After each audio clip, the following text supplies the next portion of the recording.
Selamünaleyküm kraldaki izci görürmenler. Keşikler xeyirlik olsun. Ben Adiller Uygur. Uygur Tədqiqat İnstitutu namından həmanlarga səmimi salam yollayman. Hər həftə institutumuzun müdiri, şundaqla Ciddippon Üniversitesi Fakültesi Tarix Bilimi Fakültesi Doçent Doktor Erkin Ekrem müəllim ötküzüp qilayotgan Xalqara vəziyyət və gün tərtib namlı proqramımızdakı yeni bölümünü huzurunuzga təqdim qilmoqchimiz. Erkin müəllim, xoş geldiniz. Hoş bulduk, rahmet. İzci görürmenler, biz bugünkü programımızda New York Vaqt gezitinin obrazçılarından nopuzluq jurnalist Berit Sten Hennis'ninki 6. yıldaki Xitay tüzümü yalğancılık üstüge kurulgandır degan sərləvlik maqalası çörüyganda elib barımız. Onun o maqalasını şahmat çempionu ve insanlıqlar təşəbbüsçisi Gary Kasparov'nunki bunu sözüden başlaydı. Xitay bizge virusunu verdi ama erkin dünya bizge vaksina takıldı. Bu makalesini bunu cümleden davamlaştırdı. Xitay hükümeti virus yeni çıkkanda bütün dünya yalgan etmey, vaxtida tedbir algan bolsaydı dünya hazırkıdak eğir günü kalmagan buladı. Xitay dünyadaki xalqlarning salomatligining ahvolini xatarga ittirish bedeliga eğir derece yalgan sözüldü. Xitay yeni kelib namrat davlatlarga unumsiz ve tesiri tüven vaksinalarni sattı. Xitay əfsus gün sürü küçüyotgan iqtisadi baylıqdan faydalanıp texmi çoğ siyasi erkinlik bərpa qıla almadı. O Hong Kong'da bir devlette iki xil tüzüm toğrusida vəd verdi, lekin əməlgə aşıramadı. Yoki əməlgə aşırışını qalmadı. Başqalarının bilim ve mülk haklarını oğurladı. Uyghur rayonunda bolsa insan hakları dəbsənçilik qılmışları sadır qıldı. Obrazçı Berit Sten Hennis Xitay hakimiyetinin bir qatar qilmishlarini maqolasi bayon qilgandan keyin Xitay hakimiyetiniki tamamen yolg'on ustiga qurilganligini, Xitay hukumatining izchil yolg'on so'zlab kelganligini, boshqalarga yolg'on so'zlaydigan hakimiyetning oxirida üzgün yolg'on so'zlaydiganligini, bundaq hakimiyetning hamon bir kuni o'zining yolg'onchilikning qurboniga aylanib ketganligini ve o'ylamagan yerdan mag'lubiyatga uchraydiganligini keskin qilib maqolasida ta'kidladi. Bu maqolasining oxirida Xitay dünyaya iqtisodiy ve texnologik üstünlüğü bilen yalgan uçurlarını tarqitib, yalgan sözlügen təqdirdimi?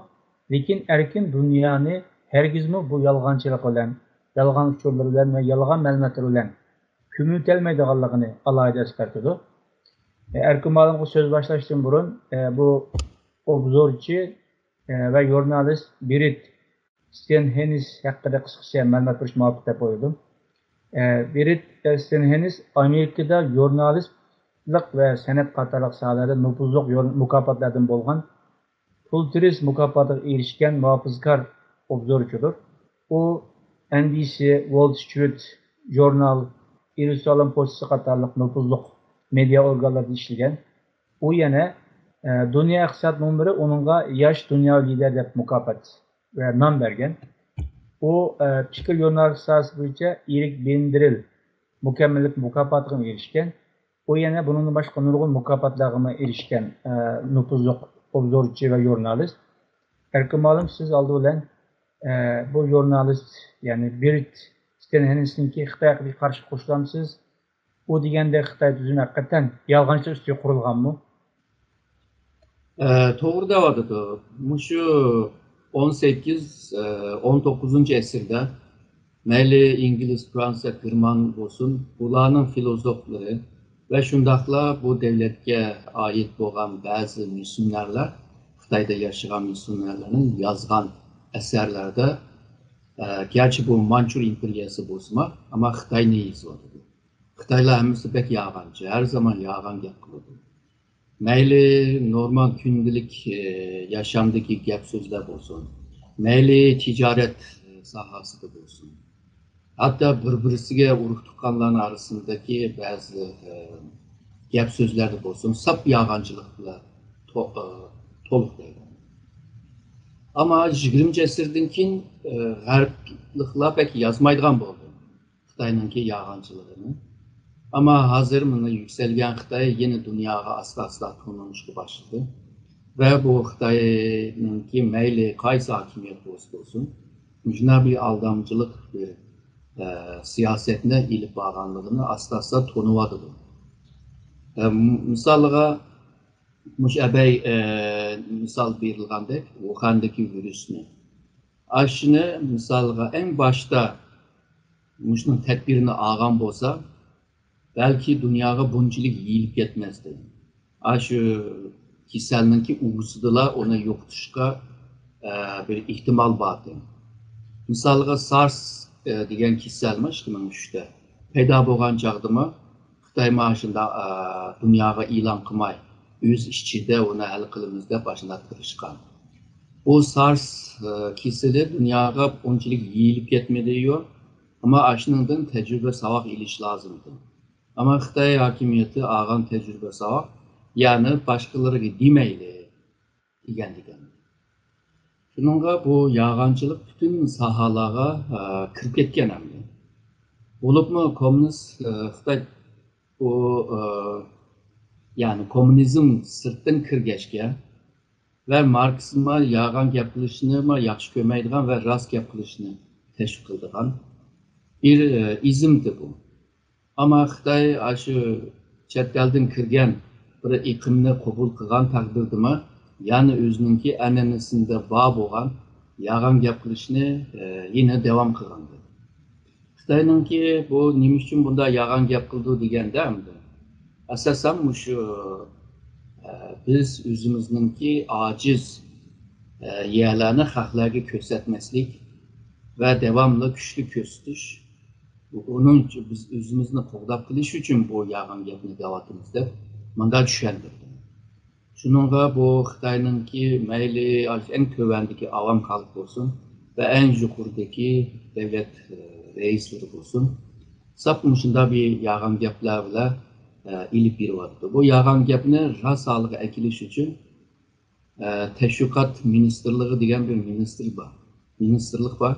Bu ministerlikte aşındak Xitayning partiyinin xata qilmaydiganligini, daim to'g'ri qilayotganligini, xata qismi o xatoni burunlab xuddi bir to'g'ri ish qilgandek tashviq qilayotganini bilamiz endi. Shunga bu chet elliklar hamda Xitoyninki shu siyosiy an'anasini asta yana tekrar uygundo deb bilmayman. Ya ki şu Ebemen degan 18-19 asırda G'arbliklarning filosof ve missionerlarning yozgan asarlarini tekrar o'qigan bo'lsa, yana bugungi Xitoyni tonish jihatda bir yordamchi bo'ladi deb o'ylayman. Oğlum sizler bu Xitoyninki yalğançılıkla medeniyetke birleştirip ve tarihteki bazı misallarını keltirip düşündürüp verdiniz. Bundaqda Xitoyning bu yalğançılık allaburun bir kültürge aylanıp ketken bir narsa, adetke aylanıp ketken. Şu yalğançılıkninki bu uzuqumlagan ideya manbaları sizce qaysilar? Hem de bunu birinciden din cihettin deb tushunsak bo'ldi. Çünkü Xitoy semavi dinlerge işlenmeydi. Yani Allah, Tanrı deganlarga işlenmeydi. Çünkü işlengen bolsa yağan gapni diyemeydigan bo'ldi. Bularning işindigan aslında bir xil falsafa. Bu Konfutsiyaning ideyasi bo'lsin, Laozining ideyasi bo'lsin. Bularga pek ko'ngil bo'lib kelgan, ama bu bir din emas. Bu Tanrı'nın yeryüzüge yaratkan nizamını qanday qutquzimiz ve qanday tuzaymiz degan meseleге qartilgan bazı çare tedbirler. Yani başvuruş senedi. Hem de başvuruş senedi bo'lgandan keyin bazı yerlerde hem de yağancılık qilishga to'g'ri keldi. Ama bu yağancılıkni felsefe seviyege ekelgandan keyin hem de bu siyasi medeniyetiga singib kirgan. Misalga Konfutsiya xalqni yağan so'zlamanglar deydi. Ama bir boshqasi sanga yağan so'zlashga diqqat qil deydi. Burunmi deb o'tgan shu Sunzi san'ati, Sunzi Binpatimi harbiylik aslında bir aldatma san'ati deydi. Yani karşıdaki düşmanını kancılık aldayalısan şunçilik utuqli bo'ladi deydi. Bunu Xitoycha deganda Ching ve Chi deb ayrıydı. Mesela Ching bilan kazangan, yani normal halda kazangan bir jang isil bir jang emasdir.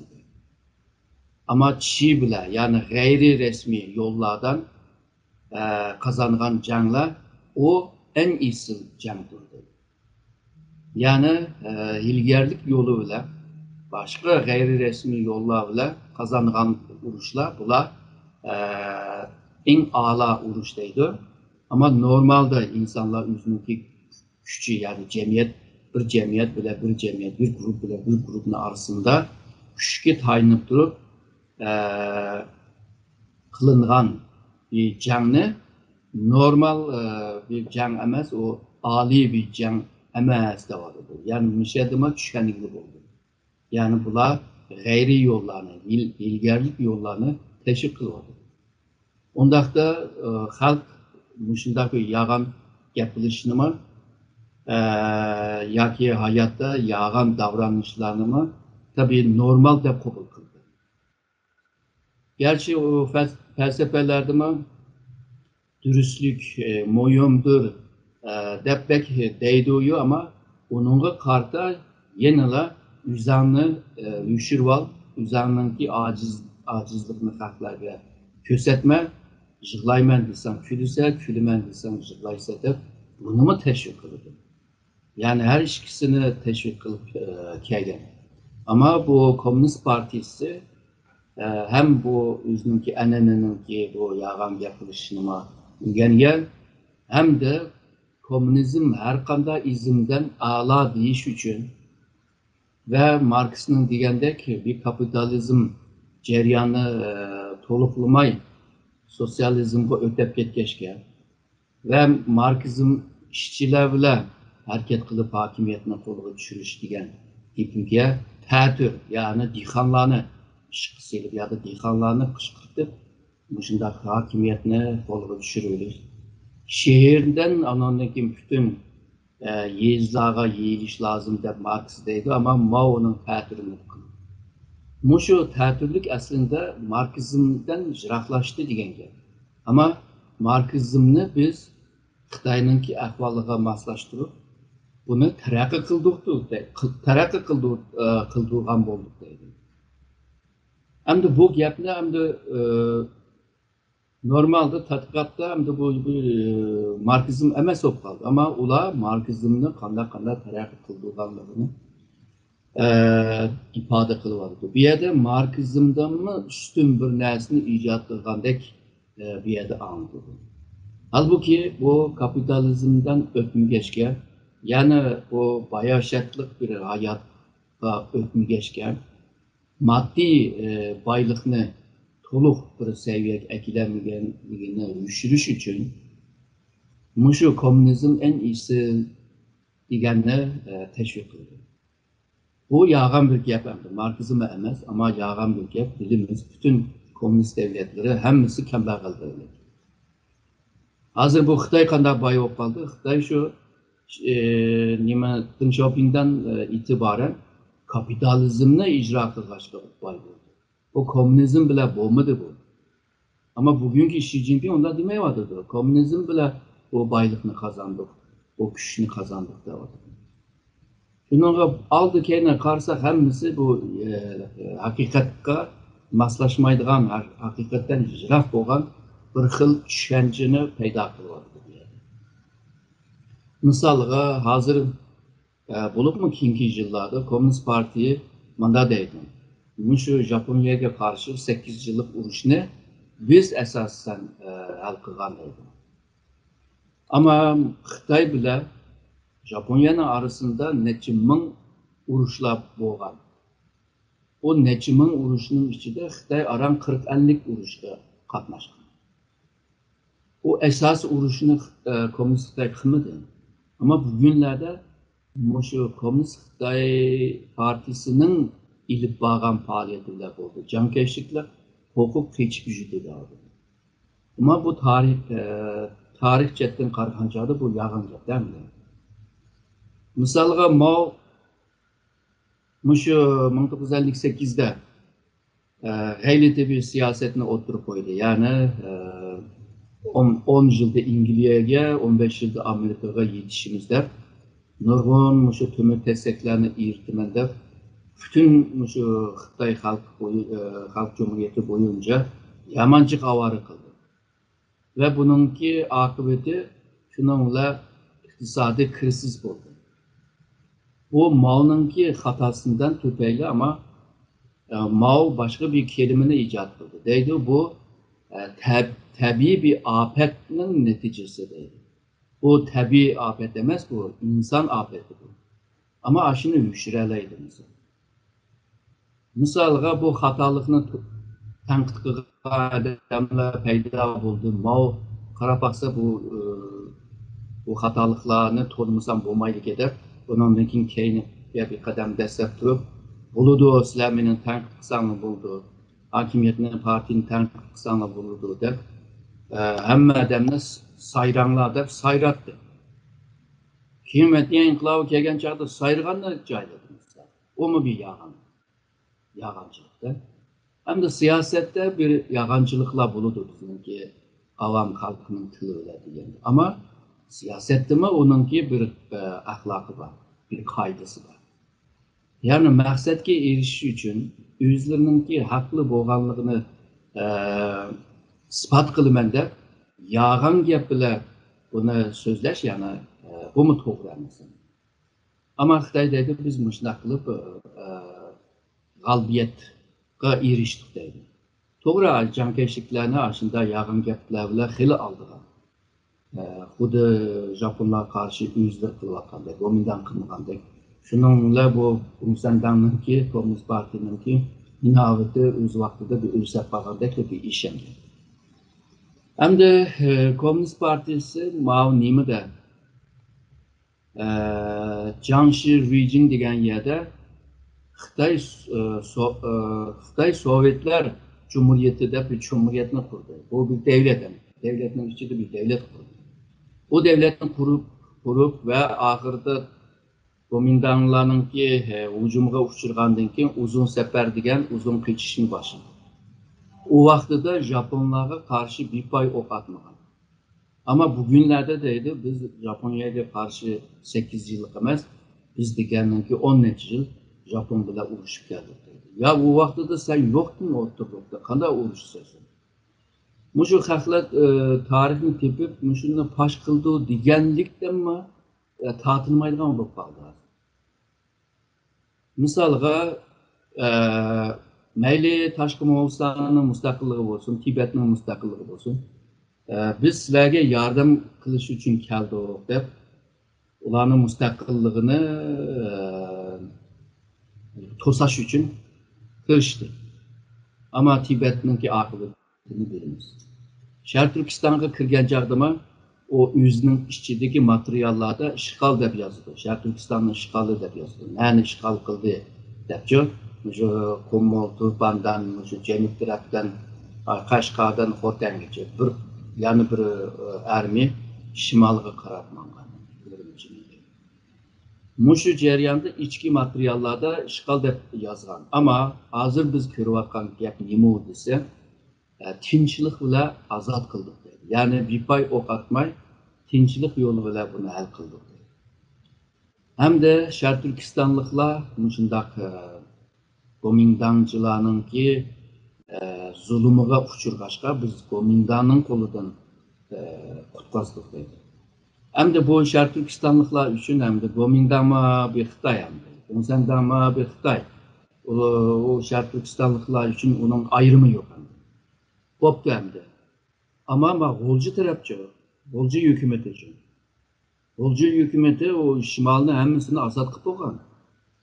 Yani 44'ten 49'gacha kolda tutup olgan. Ularını kimnin koludan azad kılgan olursa o zaman. Şununla gapning aldı keyni hemmisi bir ziddiyetlik nimeler an ile tushundirdi bunu.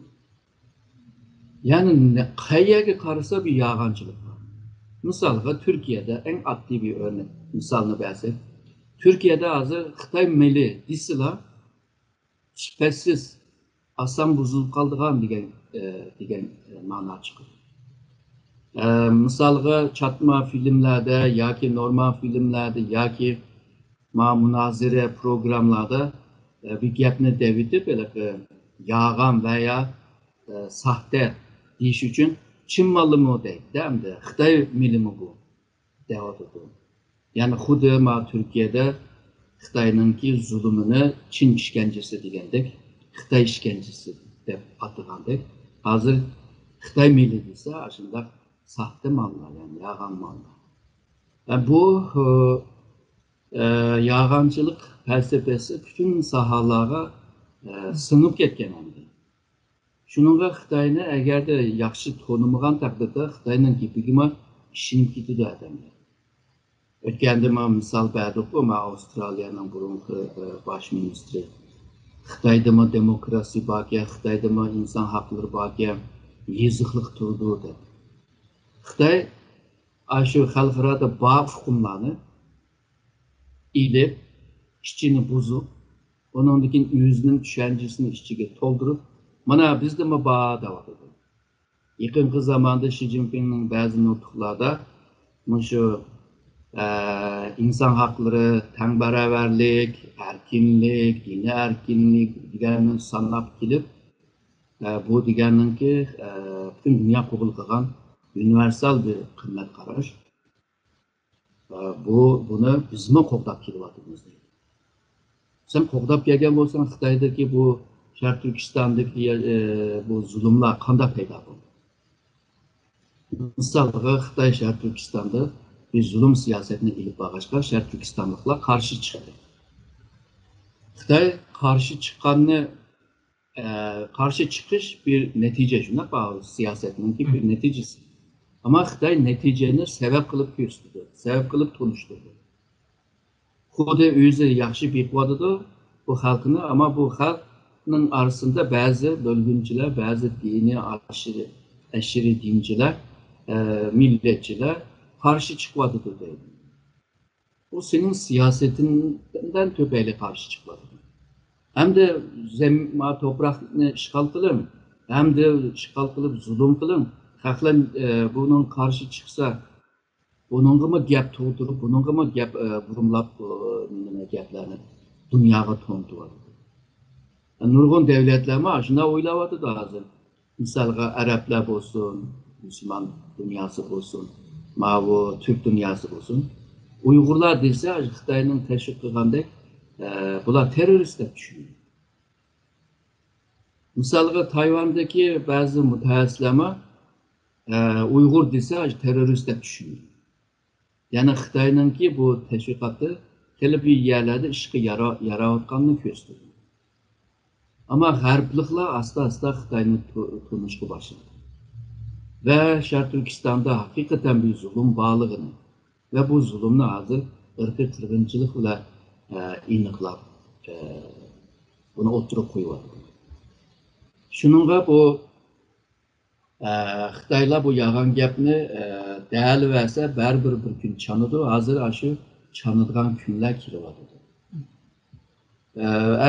Siz mi belgen misalda İngiliz bile 1984 yılda bular bir kilişim kılgan Hong Kong hakkında. Hong Kong'daki tüzüm 50 yıl özgermeydiğanlığı.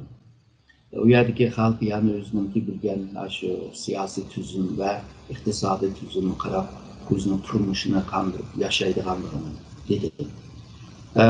İngiliz boktu dedi, kilişim oldu. İngiliz bu kilişimle Birleşken Devletler Teşkilatı tarafından tescil kıldı. Tonudu degan gapda. Undaqda bu kelishim xalqaro qonunga aylandi degan gap. Keyin shuningla Hong Kongda ba'zi jidallar chiqdi, namoyish bo'ldi. Xitoy buni chidamadi. Shuningla bu Hong Kongdagi hokimiyatni hammasini qo'lga tushirishga tirishdi. Ondan keyin darhol bir qonun chiqariblar. Bu qonun bilan jazolashga boshladi. Yani xavfsizlik, Hong Kongning xavfsizliklari masalasi. İngiliz deydi de sizler bu 84'teki kilişimge imza qilib turib, nimishga mushlar qilsizlar desa, Xitoy hukumati shuni ochiq dedi. Bu yolg'izlar bir tarixiy bir varaq qog'oz dedi. Yani Hong Kong'da ilvağıca hemine makul deb, ilvağandan keyinla tanımaydigan bo'lgan. Öz vaqtida Xitoyma şu Dünya Ticaret Teşkilatı'na kirimiz deb, şunca yıl 15 yıl tirishdilar. Şunda testi kirdiler. Çünkü o vaqtida 134 a'zosi bordi. Bu bütün a'zolar bilan muzokara qilish lozim. O a'zolarga ancha-muncha bir manfaat berish kerak. Ama Amerika'daki bazı devletler bu ticaret, iktisat cihette boludur, sınırlar kelişeydi.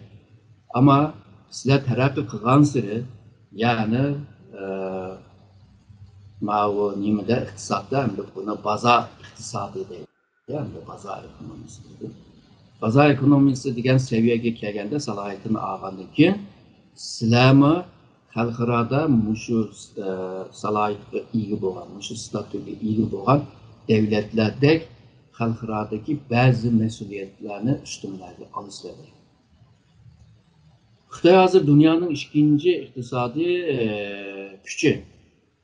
Shundoq turib, yeriga kelsa, men taraqqiy qilayotgan davlat deydi. Yeriga kelsa, men dunyoning ikkinchi kuchi, sen beni tanıysa, hurmat qilsa, javob berdi. Shu vaqtida bosh ministr Zhurongji bordi.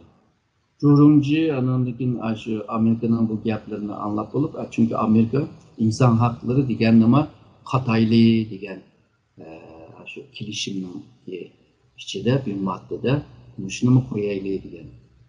Ondan keyin buni qo'ysa biz qanday qilamiz deb ansirsa, Zhurongji shuni degan. Boshda bir kirib olaylik. Ondan keyin hal qilib o'tamiz. Naqashi degandekli bo'ldi. Yani kirib oldi, ondan keyin to'lmas bo'ldi. Misalga, unda kelishimga bo'ysunmaydigan, rad qildigan, bunda qiliqlarni yana shu yag'anchilik bilan bir munosabati bor. Yani aldab kirgilib, ondan keyin nim deysadi. 2016'da Filippin Xalqaro jinoyat mahkamaga Xitoyni berdi. Çünkü bazı arallarını ilib oldi bu Filippinninki zeminiga ait, yani deniz zeminiga ait. Xalqaro mahkama ondan keyin Xitoyni gunohkor deb hukm chiqardi. Xitoy tanimadi. Ben o mahkemeni tanımayman, kararını tanımayman, çatdığım da yok.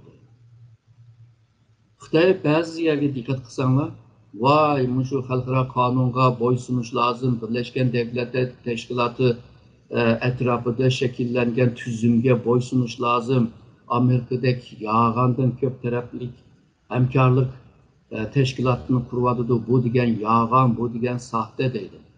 Undaqda sen kurganlar hammasi rost, haq kurganlar hammasi saxta bo'ladi. Yani sen kursan buludu, haq kursa bo'lmaydi.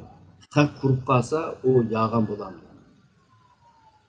Şununla Amerika'nın tanqid qilgan chog'da haqiqiy shunday ko'p taraflik hamkorlik teşkilatını qurish lozim dedi. Haqiqiy dedi. Ya bu teki tünügün sen teki g'arbliklarga qarshi teki ma'lum vaqtida bütün muşna teşkilatlarını rad qilib, g'ajlab tillab kelgandin. Bugün bay bo'libla ko'p taraflik teşkilatlarga kirib, bundan keyin oldiga o'tilib, burundan beri qurib kelgan devletlarni hozir sen sahte, sen yağan desem, hem de o xalqlar qanday o'ylaydi buni?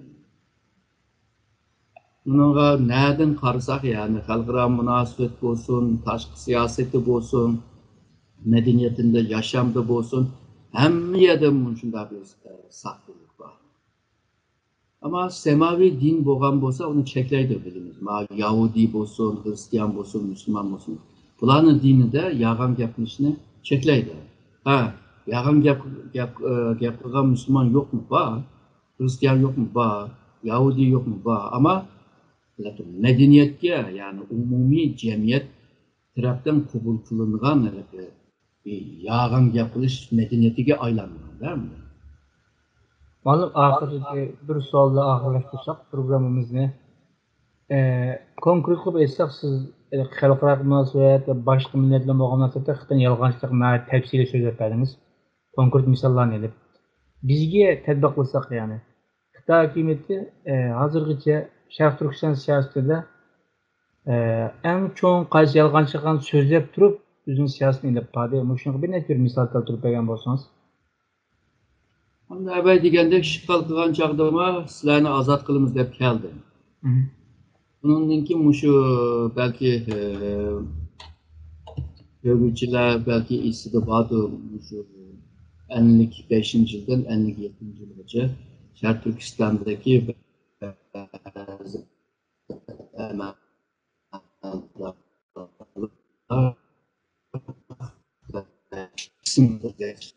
karşı çıkan. Ve bu karşı çıkan vakti de bir gapnima dedi.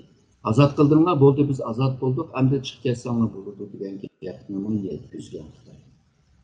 Aş vaqtida Wang Jun ve qolgan Xitoy amaldorlar buni merkez hükümetga yetkazdi.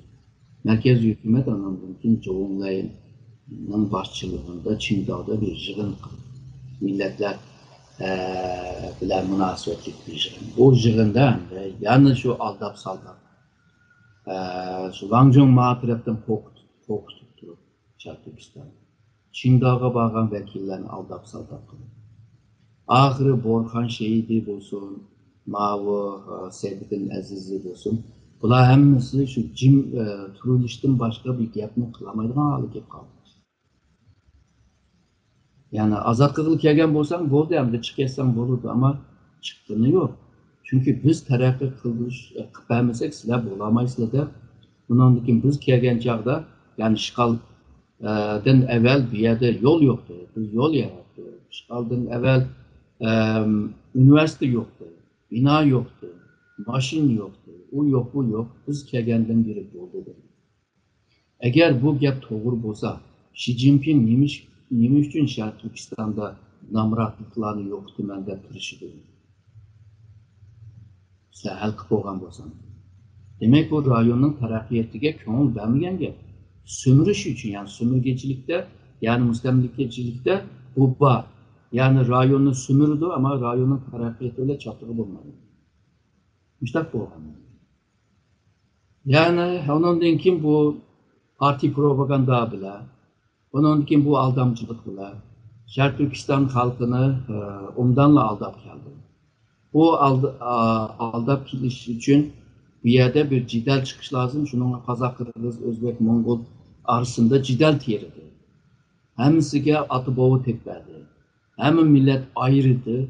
Aş atı boğusundan itibaren uruş cideli vardı. Hazırgacha devam kılıyordu deganini targ'ib qilib, sizlarninki mushu jidellarni shu men hal qilib beralayman. Yani bu mu bir xil yolg'onchilik? Seninki o'tmishingni u yasab beradi.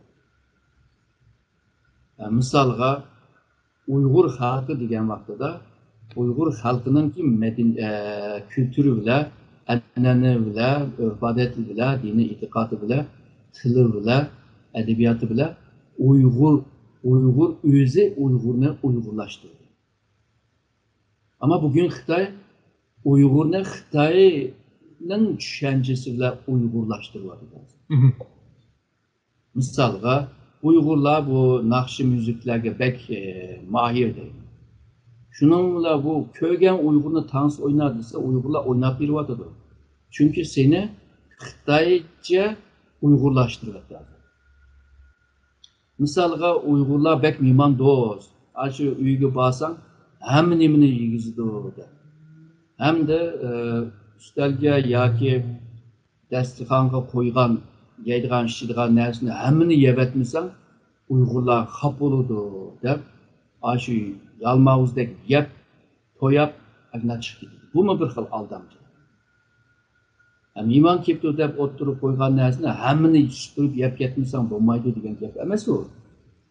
Yani Uyghur halkını bir ahmak halıga aylandırıp başta.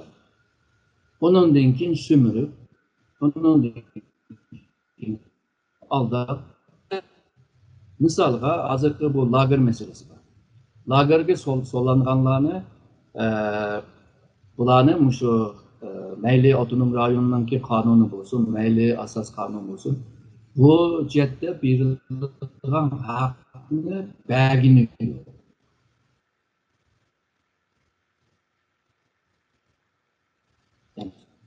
Misalda bazı adamlar nege solunu nege ketkenini xalqaro nima Xitoyning asos qonuniga xilof bir ahvol. Misalga endi xalqarodagi bu bisimdan tüpeyli Uyg'urlarni chet eldagi Uyg'urlarni yanına aldatyapti. Yani bizning gapimizga kirsa, ata-onang bilan kurashtirma debchi. Hamda deydi, har qanday jinoyatninki jinoyatchimi bir inson haqları olur. O insan onu so'laysan. Misalga turmaga solgan chog'da diqqat qilgan bo'lsak, Xitoyda bunday bir gap bor. Siyosiy hukukunu falanca yıl ektaş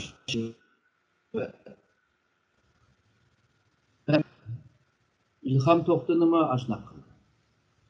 Bu jinoyatchilarniki yoki lager solanganlarning ularningmi haqqi bor, inson haqqi bor degan bir Xitoy nima uchun abaqi ijroatni qiladi? Yani ben neymiş qilsam to'g'ri, ama menimki yağan gibim her zaman tayyor değil. Nurg'un devletlerde bağ bunda aldamcılık deydi, ama Xitoyda ko'parak. Hem de bütün sahaları sınıf ketken bir ahval. Muşunda bir Xitoy eğer de dünyanın bishiga kelib qolsa, Uyg'urlarga zaten tatip kelyapti bu aldınıp qilib, bundan keyin ko'rayotgan zulm bilan bunu tatyapti bunu. Ama bundan keyin xalqaro tatiydigan bunu. Bu adam aldaydigan gap o'tmagan taqdirda qo'rqitish bir uslub bo'ladi. Misalga, şu Cenubi Şark Asya rayonlardaki devletlerge karşı ularni başta aldaydı. Mening degan programga qaytil, mening degan kelishim matniga imzo qil, mening deganimni qildi. Keyin shuningla Amerika chiqib bizma Asiyaga qaytdik. Asiyadagi bu dengiz rayonlardagi menfaat yolg'izlik Xitoyning emas, bu rayon xalqininki menfaati. Degandan keyin rayondagi ba'zi davlatlar bundan keyin Xitoyga ching'aroq chiqdi. Misalga şu Singapur deymiz, Vietnam deymiz. Bular ching'aroq chiqsa, bu hozirgi o'z vaqtida tashqi ishlar ministri, hozirgi shu Komünist Partining tashqi ishlarga mas'ul bo'lgan Yang Jiechi. O deydi, her kalsın bilip koy deydi. Biz bir çoğun devlet, sizler bir küçük devlet. Bu şunlarını bil, haddini bildi. Aşnak gaplarını kılıyor. Yağan gap bilen korkutuş gap mi var dedi. Yani qayerden karşı dünyaya bir tinçlik, dünyaya bir baklik, dünyaya bir inaklık ekeme var dedi. Şununla bu Xitoyninki hozirgi Xitoy hokimiyatini g'arbliklar tungan siri Xitoyninki bundan keyin yağan gaplar haqlarni nima qilish biraz qiyin bo'ldi aldashda. O'zlari to'la yağan gap qilishga xalqlarma yağan gap qildi va yağan ish qildi deb o'ylaydi. Ba'zi yer kelgancha sen yağan gap qilsa desa, men toz davoga, sen toz davogacha men davolay deb qildigan yana bir uslubi bor. Misalga Amerikaliklar Wuhan virusini tarqatsa, Wuhan virusini Amerikadan keldi bu dedi. Devletninki en tashqi ishlar ministrligininki, yani devletni temsil qilgan so'zchi mushu gaplarni deyalaydi da bu yer. Misal başka devlette bo'lsa buni tashiydi. Sen nima dunyoga bunday yağan gaplarni jakarlaysan? Tükü yok, esas yok, delil yok, ispat yok. Bu gaplarni nimishga deysa deydi. Ama Xitoyda qanday bo'ldi desa, qahirman qilib e'lon qildi. Başka gapni deyadi. Xuddi Mao bir Fransiyalik filozofninki asarda yozilgandek. Mushu bir Xitoy yağanchilik qilib keladilar, go'sht setib, cho'shqa go'sht setib, ichiga suv ketib. yurishning ichiga tosh kirdi degandek. Shuningla debdida sen nimada qilsa buni bu deganninki yomonlik bir ish bu desa, Xitoy degidek, ya'ni bu meningki hunarimni o'rganyapti dedi. Ya'ni aldamchilik bir hunardir Xitoy. Bundalı bo'ldigan bo'lsa, hamda shu Uyg'urlarni asonlik oldiga olaydi. Bundan keyin balki bu zulmlarni ko'rgandan keyin oldin keladigan Uyg'urlarning soni ozib qoladi deb o'ylayman. Bo'lmasa hamda belki Seyit Nochi'ninki bir latifasi bor u o'zining o'lim xatini o'zi topshirgandek. Biz shu o'lim xatini Xitoyga topshirgan bo'lamiz hamda. Shunga nayt hushyor bo'lish lozim. Xitoy yolg'on gap qildi degashga Uyg'urlar yolg'on gap qilishning hojati yo'q. İslamiyet'te onu çekilgen bilimiz. Ama Xitoyning yolg'on gap qilishga yomon hushyor bo'lib, bir qancha qitim o'ylab, undan keyin ishinish lozim. Ezgi ko'rmada biz bugungi programmamizda nopulluq jurnalist Berit Stenyanis'ninki Xitoy hokimiyati yolg'onsiz qurilgandir degan maqolasini ko'rgan holda Xitoyning yolg'onchilik madaniyati va tarixdan binolig'icha yolg'onchilik haqida so'zlagan bir necha voqealarni asos qilib muhokama qilib qoldik. Sizga ko'p rahmat. Men rahmat aytaman.